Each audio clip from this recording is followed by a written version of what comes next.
আসসালামু আলাইকুম। আপনাদের এটা হরতাল কি উপলক্ষে, কিসের কি দাবি?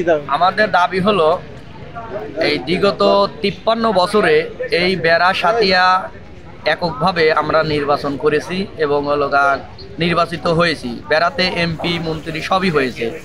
এই 5ই আগস্টের পরে নিজামী সাহেবের ছেলে ব্যারিস্টার মোমেন এসে আমাদের সাতিয়া বেড়া ভাইকে আলাদা করছে। এটার প্রতিবাদে আমরা আগের যে একসাথে আমরা ছিলাম ওইটা পুনর্বহাল করার জন্য দাবি ওইটা আমরা হরতাল ডেকেছি।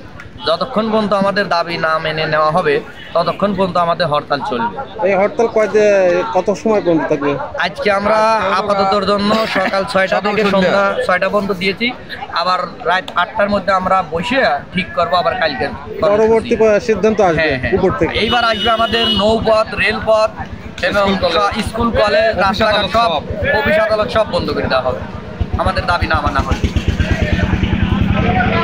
আপনি কি এসে একই মত? আমাদের একই মত। যতক্ষণ পর্যন্ত আমাদের এই 2 আসন একঠান্ডা না করে ততক্ষণ পর্যন্ত আমরা হরতাল প্রত্যাহার করে নেব না। যদি দাবি না মানা হয় তা আগামীকালকে আমাদের কঠোর আন্দোলন স্কুল কলেজ আপনার এই পানির জাহাজ মাহাজ যেটা সেটা সমস্ত আমরা একবার অচল করে দেবো। হরতাল চলতেছে না।